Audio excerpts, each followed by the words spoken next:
spreading out in the whole room now.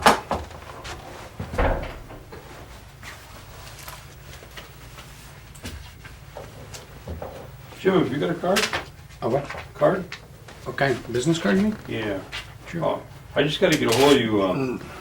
Leland told me to set something up with you in terms of the presentation he wants.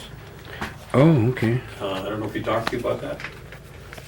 Yeah, he mentioned we got June 18th set aside. Is it June 18th? Right, June 18th. It's a Radisson. Is that a Friday? I believe it is. Let's see what's here. Yes, it is. I was wondering when I could, just set up an appointment with you and go over it and whatever the mechanics of the whole situation. Right, whenever you want. Whenever you want, just let me know, I guess. Well, I'm tied up all this week with shooting all week, but what about next week? Yeah, we're open on Can I all. call you Monday morning and just set up an appointment? Sure. Okay, and this is the number I can reach you at here? Yeah, here, let me give you the best number to call me at. My cell phone. Okay. For now. Okay. Ira, you want to give us your name and spell it for us, and then your date of birth and where you were born? Okay. My name is Ira Cornelius, Iracornelius. Do you have a middle name? Pierson, Pierson. Okay. And, I was born over on Ranch Road in a little house that's in Outagamie County, And what was the date? 9/1/40, September 1st, 1940. And what's the name of your mother and father? My mother's name was Lydia Summers, and my father's name was Raymond Cornelius. And do you remember your names of your grandparents? Ira Cornelius and Nancy Dockstader. And that's on your father's side. Yeah. Mhm. Oh, Yeah. and on my mother's side is Elizabeth Wheelock and Taylor Summers. And Now, did you know either one of your grandparents at all? yeah, I knew my grandmother on my mother's side. She was my grandfather left and went to Canada, so she was pretty much on her own. And that family kind of raised themselves, and the boys would go off working in the logging camps, and they'd bring their money home, and the whole family would live off the money that was made there. Now, your grandmother, what was her name again? Elizabeth Wheelock. Elizabeth Wheelock. Uh-huh. How many children did she have? Let's see, Bangor. Oh, about, I would say about 6. Do you remember their names? Philip Summers, Bangor Summers, Milton Summers, Austin Summers, Lynn, and Lydia, and Mimi. That's 8. Okay. Mm-hmm. And where did your mother or your grandmother die at? Just a place off of Fish Creek Road up, well, you know where Lambie Road ends now? Well, you go down that big house down there. It used to be a little log house down there, and that's where she resided when I knew her. Okay. And do you remember her speaking Oneida? That's all she knew how to speak was Oneida. Oh, she used to speak English, and then she had a stroke, and she went back to where she could only speak Oneida. I I guess. see. And Did so- you ever hear her talk about what kind of education she had? I don't believe she had an education. I'm not sure. Mhm. My parents had an 8th grade education. Okay. And did your grandmother have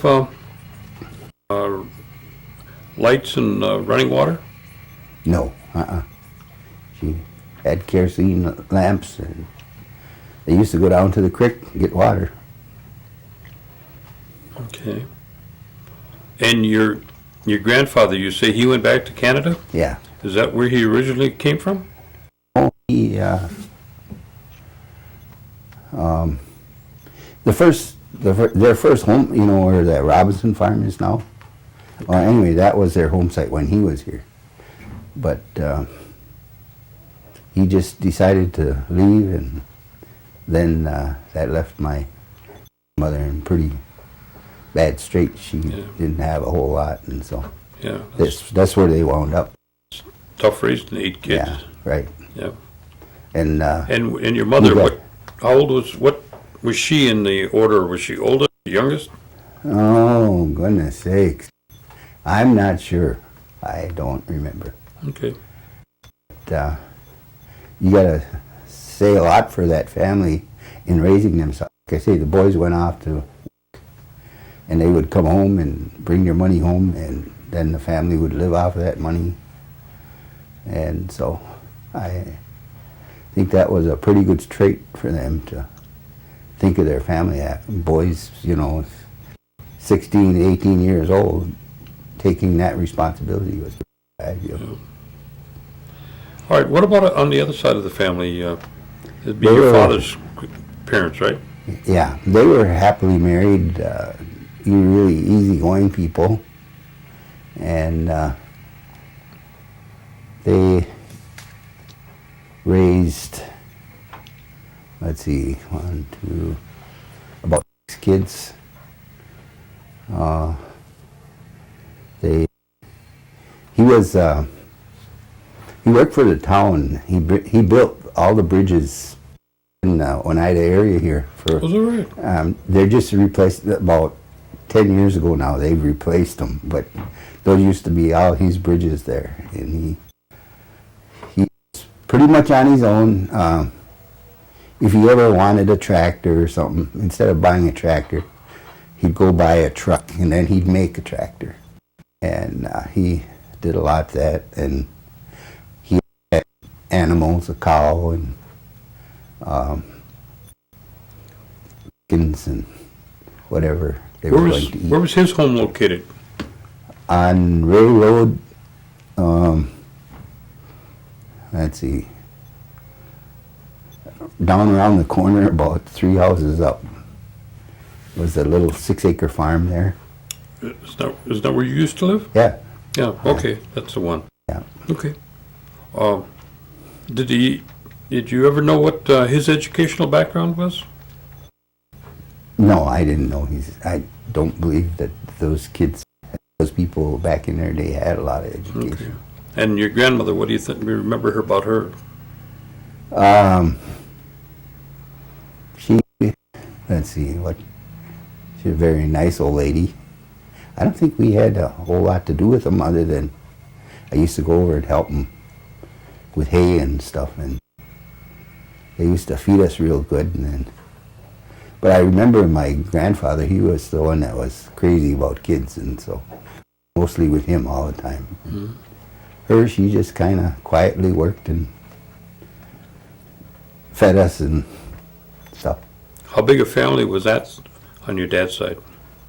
About, let's see, Raymond, Clifton, Floyd, Donald, about 6. Why don't you give us their names if you can remember? Okay. I believe my dad was the oldest, Raymond. And there was Clifton and Floyd and Donald and Lorena and Hazel. Hazel. And there's one more, but I forgot her name. Okay. So, yeah. Now, do you know if your grandparents on your dad's side were involved in any kind of tribal activities or politics or anything like that? Yeah, I believe my grandpa was, but I'm not sure. Okay. I don't know what he was or anything, but I believe he was. Okay. Did either one of your grandparents on your mother's side or your father's side, did they have any any hobby, crafts, or sewing, any kind of working, or anything like that that you remember? I believe my whole family knew how to sew, and my grandfather, like I say, he always made stuff. He had his own machine shop, kind of like, and he made different things, and this man made me a miniature bobsleigh that was just like a regular one. You know, it had the metal bars on and the metal runners, and it's I have it to this day. Well, you do? I should probably turn that over to some museum. Wow. That probably is a collector. Yeah. All right, let's talk about your mom and dad then. Okay. Let's talk about your dad. Okay. Tell me what you think when you remember about him and his education. Well, he had an 8th grade education. Okay. And he was a molder. He worked in a foundry all his life. He had a short life. He was 60 when in his 60s when he died. And he was a very sickly man towards the end. The depression, I guess, was pretty rough on him. They didn't have a lot of money back in the Depression days, but they would do things for their family when they could. And, he was a drinker until he joined the church, and then he gave up his drinking. He was he took on the responsibility of the church real well. Did he speak Oneida? He could understand it, but he couldn't speak it. I see. Yeah. And where was the foundry at? What town was that in? Well, I guess he worked in different foundries throughout the valley. I think in Appleton, Okay. and then C.A. Lawton in De Pere. Till he died, he worked there. Okay. And where did they have their homestead? Your parents? Well, on Town Road, you know where Althea lives now? Well, anyway, that place, that's where I was raised until 12, and then we went over on H, and we had a place on H. I see. Now, what about your mother? What kind of background did she have in education? Great education also. Okay. And a lot of that education was in government school, you know. But she did good. She was, Did she say what government? yeah, but I forgot it. Okay. And how big? 2 sisters, and I had a brother that died.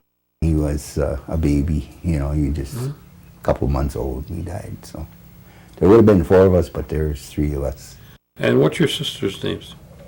June Begay now. It used to be June Cornelius, and then Donna Lake. Those are my sisters. Are they older or younger than you? They're both older. Are they around the area? Yeah. They were both away from here most of their life, but as they got older and they moved back, June married a Navajo, and they just love working on the ground out here, you know, raising gardens and stuff, and they couldn't do that out in Arizona.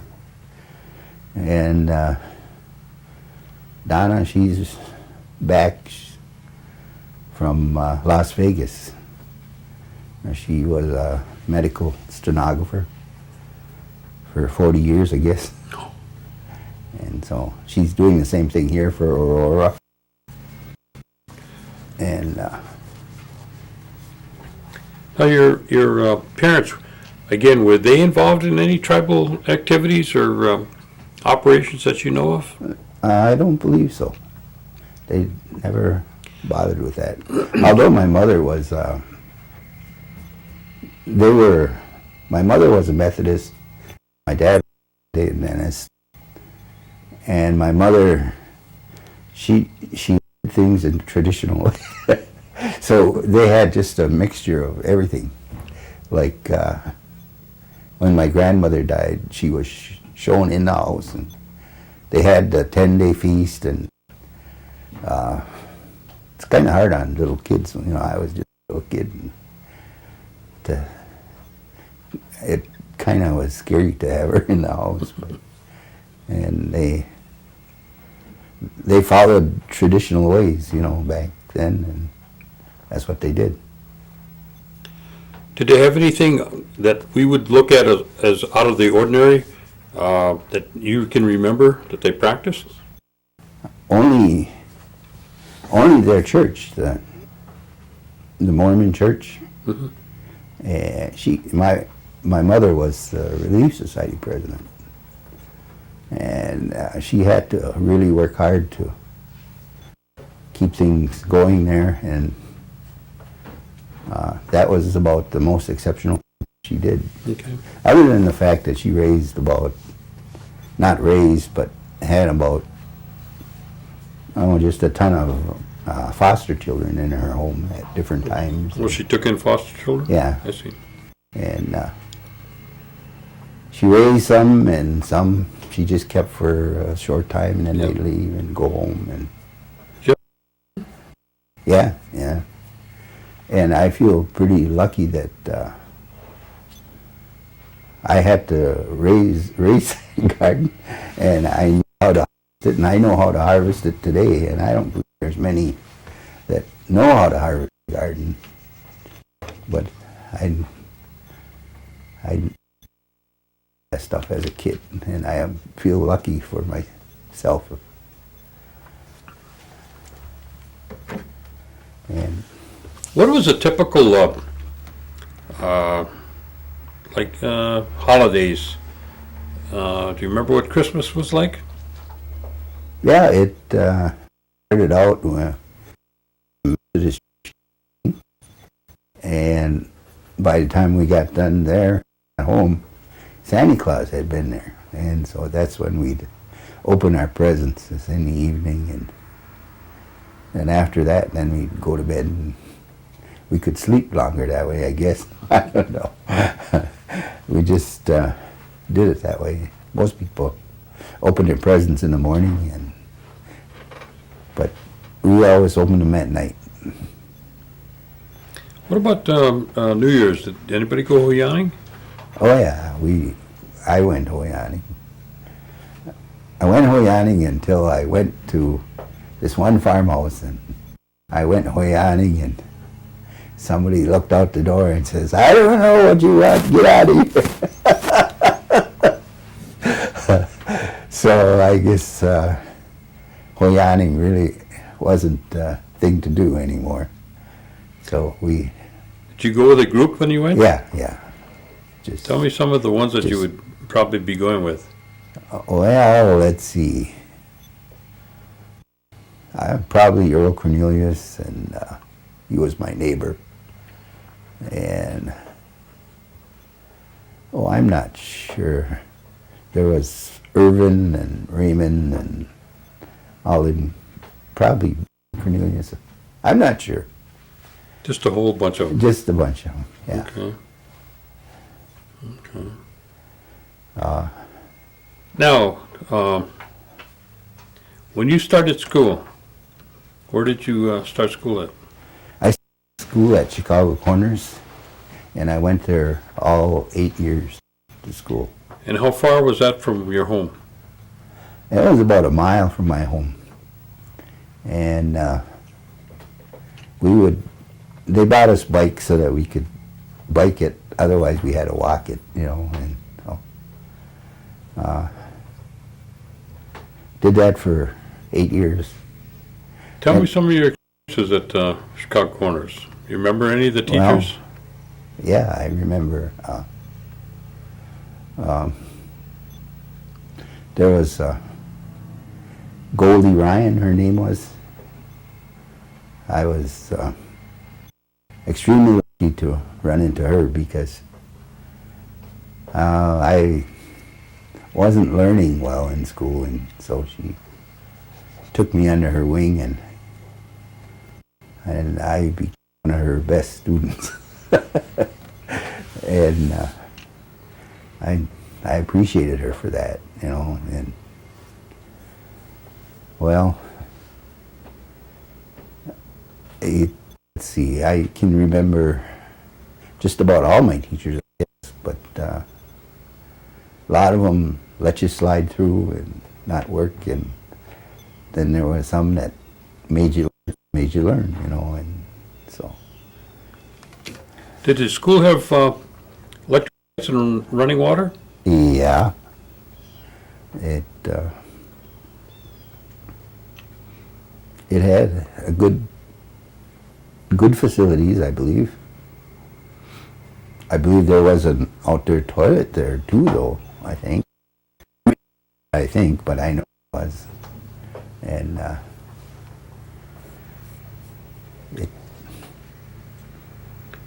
How many students would you guess went to school? oh, I would say there was probably 40 students or so. There was 2 different rooms, and there 1 through 5 was in one room, or 4, and then the rest were in the other room. And there was 1 teacher per room, and they had the right to hit you if you didn't do what was right. Well, they were always hitting somebody else, but not you, right? Well, no, I took my share. I had my lumps. Who do you remember getting into most trouble? Well, I really didn't get into trouble, but this teacher, this Goldie Ryan that I was telling you about, she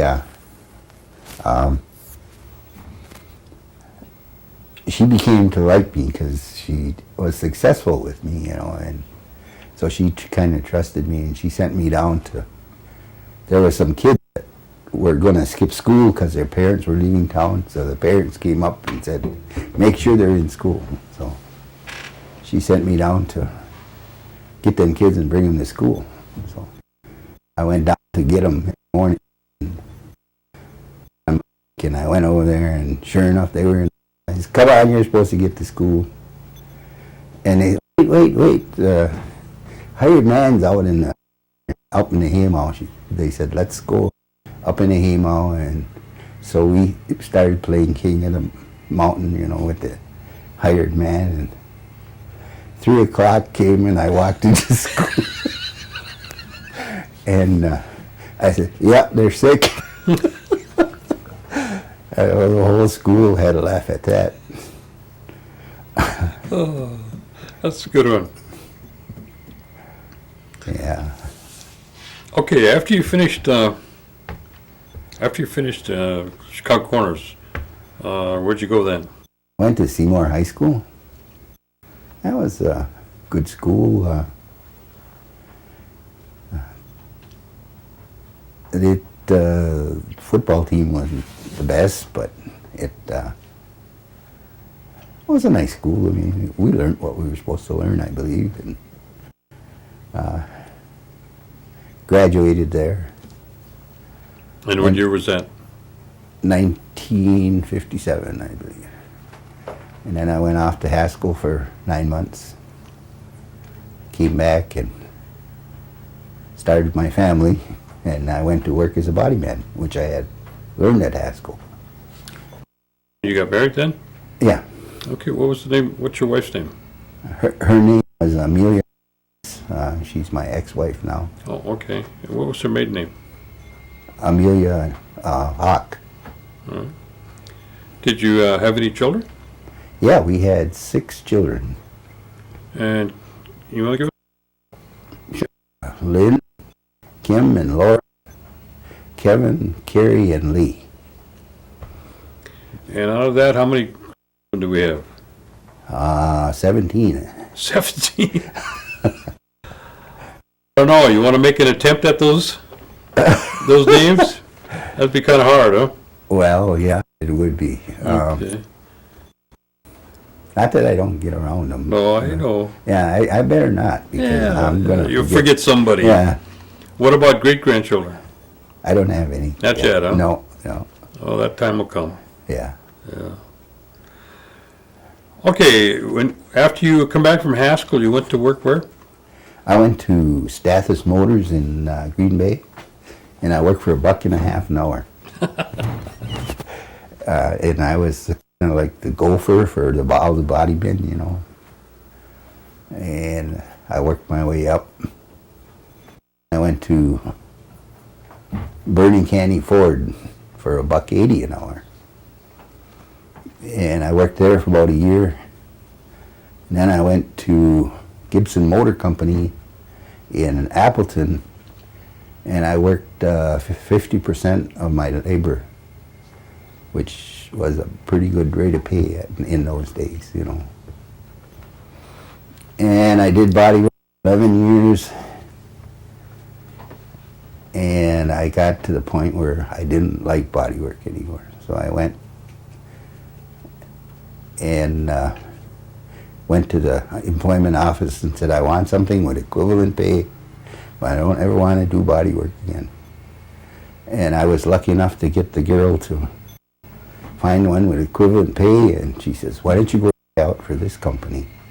And so I did, and it was IBM, and they tested me for 3 days, and they hired me. So I worked for them for 21 years. How many? 21. Oh. And what capacity? As a technician. Yeah. And where were you living at this time? Right here on the reservation. Up on Ray Road? Let's see, where was I living?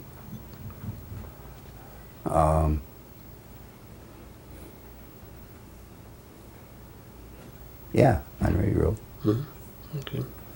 And you were at IBM 21 years? Yeah. Oh, did you retire from there? No, I quit there. Things got pretty rough in IBM when they well, they just were losing money, and things got rough, and so I figured it would be easier to make a living someplace else other than. I guess companies are doing that now. They're squeezing out the old timers and bringing in new and. Downsizing. Yeah. Yeah. So you left there. When did you leave there? Oh, let's see. I've worked for the tribe for 15 years, so, and I've been so 16 years ago I. Oh, when you left IBM, then you went to work for them? Went to work for the tribe. Okay. Yeah, as a technician. I see.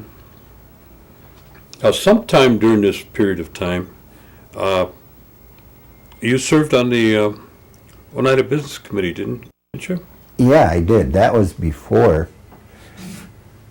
That was when I first started IBM. I was. I had a term on the business committee. That was back when there was a four-man board. Tried. And where did you hold your meeting? All over. Mostly in Rod, oh shoot, what's his name? That attorney?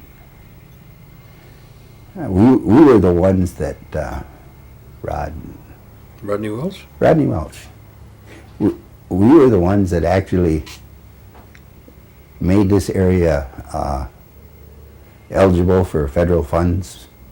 We proved that it was a poverty area.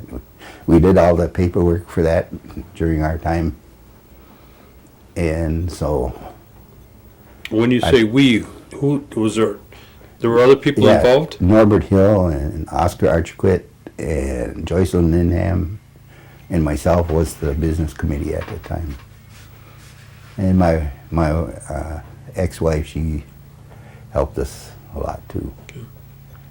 But we would go to his place and he'd tell us, here's what's got to be done, and then we'd do it. And then we'd meet in a couple days, and we worked pretty hard for the community. You were working towards getting federal funding, is that? Yeah. Mm-hmm. And what kind of years were we talking about? Talking about in the 60s? Let's see. I think 57. Late 60s, yeah. Late 60s? Yeah. Okay. And you say at that time the council was made up of 4 people, Yeah, as opposed to the present 9 people Right. it's made up. yeah. And how many terms, how long was your term when you were elected for? I'm not sure. I think it was 3. I'm not sure, though. I see, because right now it's 3 years. Yeah. I don't know if it was, I think it was probably 3 years. okay. So you remember serving as secretary during that time? Yeah. Okay. Now, do you remember any general tribal council meetings at that time? Yeah, sure. Yeah. And tell me what the makeup would be then as compared to now. The makeup, You know, were the meetings held at a different location as opposed to a lot smaller, I'm sure? The Yeah. attendance was a lot Yeah. smaller? and I can't remember where we met, but I know it was no easy job, and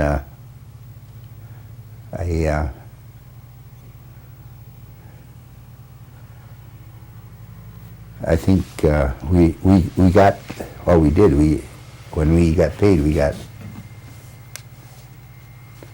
was it $25 an hour? Not an hour.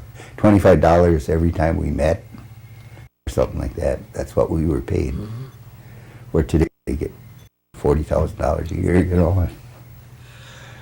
Now, you were secretary. Did you took down everything in longhand then?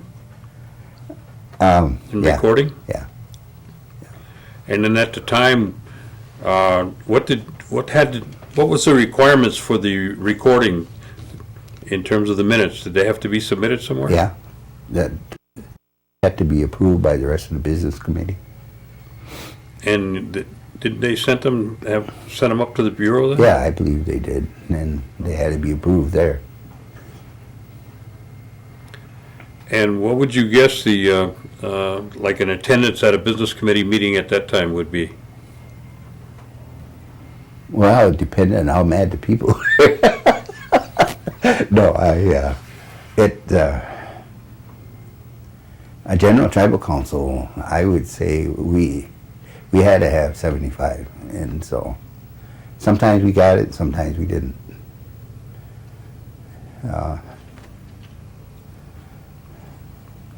I know we, as a business committee, we actually, when people wanted stuff done, we did it. Whereas today, I kind of quit going to them because you can get motions through the floor and you can get things that you think are going to get done. They just fall by the wayside. If somebody wants to do them, they get done. If they don't, they don't. So,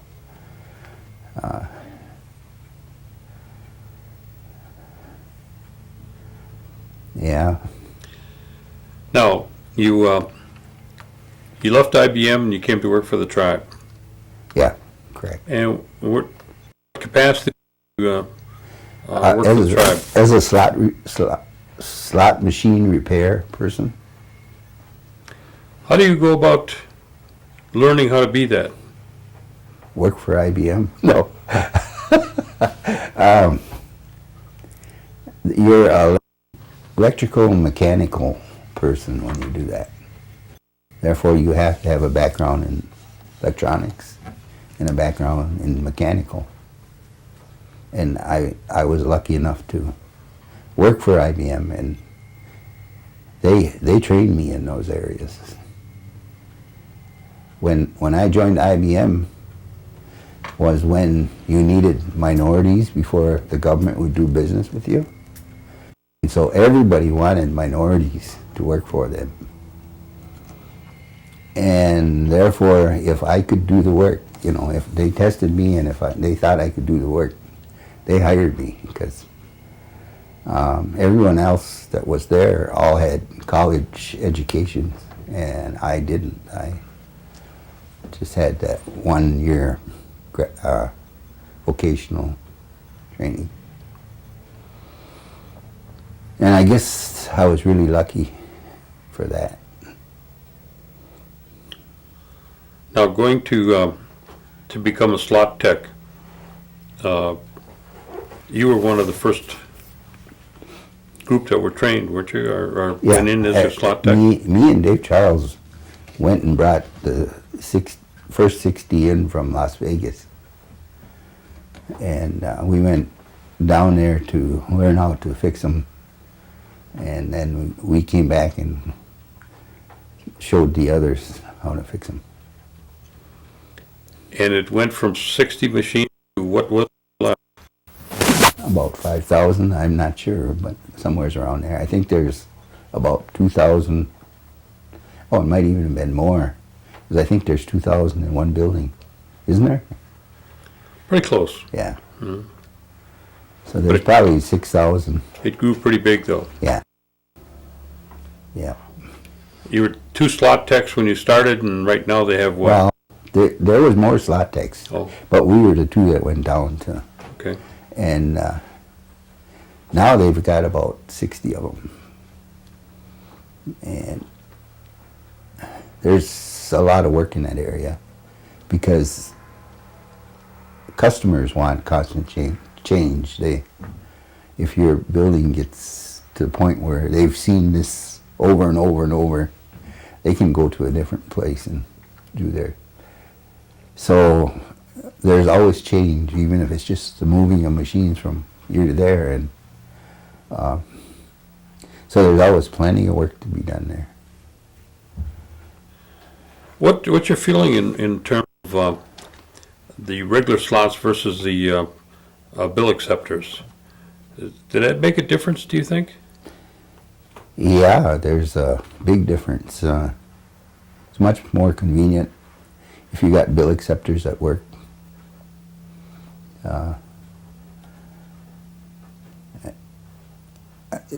We need bill acceptors on slot machines.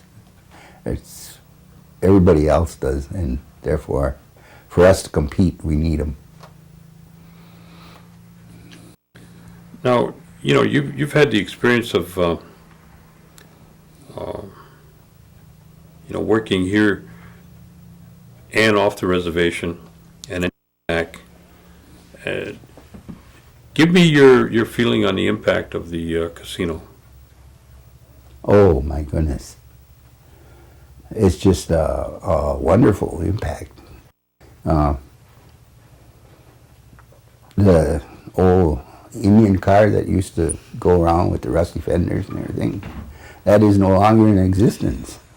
I mean, everybody's driving a nice car, and now they're changing that to white man's car, you know, and the old rusty car, you know, and so it's done wonderful things for this community, and hopefully it'll keep on. I would like to see the tribe spend their money a little better. I would like to see us out of debt a little more in case things don't go right, that things are more secure, and but I don't think that I'll ever be able to do anything about that. What's your opinion about the per capita payment? Well, it helps me out a lot. I'm retired now, and I look forward to it. I think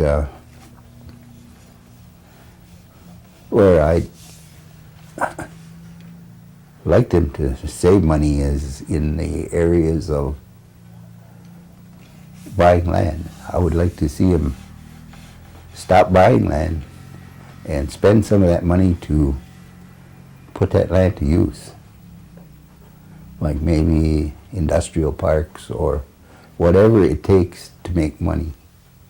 And these people that we have hired to check on our industries and whatever, instead of checking on them, if I was in control, I would want them to make industry. I would give them, I'd assign them an area of our community, whatever, you know, a farmland or whatever, and I'd have them give me an idea of what can be done there to make money instead of, and then I'd have them make or try this venture, and part of their income would be part on a percentage base of what that place makes, and give them just a small salary so that in a couple years, if they aren't making money, they'll quit. Or if they are making money, they'll probably be the richest people in this community, you know. It's an incentive, sure. Yeah, and that's the way I would like to see it run. Mm-hmm. Now, you mentioned that you retired. When did you retire? About a year and a half ago. I see. December of,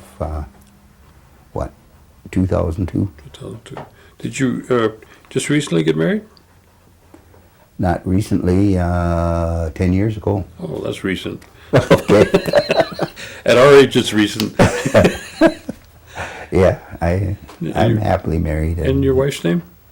Cheryl Williams Cornelius. I see. And are you in the, is she retired too? No, she works at St. Vincent Hospital. Oh, okay. So that gives you time to tend the garden, huh? Yeah, it does. But with my feet the way they are, I can't do that. Are you still living here in Oneida? Sure. Mm-hmm. And have you been able to do some of the things you wanted to do in your retirement yet? Oh, yeah, I do a lot of fishing. I do a lot of fishing. You do? Sure. Ah. Where do you go and what do you catch? Mostly perch, and we go up to Leona and Mill Pond up there. Beautiful fishing. You get plenty of fish then, or Yeah. a lot of panfish there too? Yeah. We have a place up in Lakewood, Wisconsin. Oh, okay. And there's 50 lakes in that area, so we can go wherever. Okay. Well, do you think there's any other area that we haven't covered that you had in mind?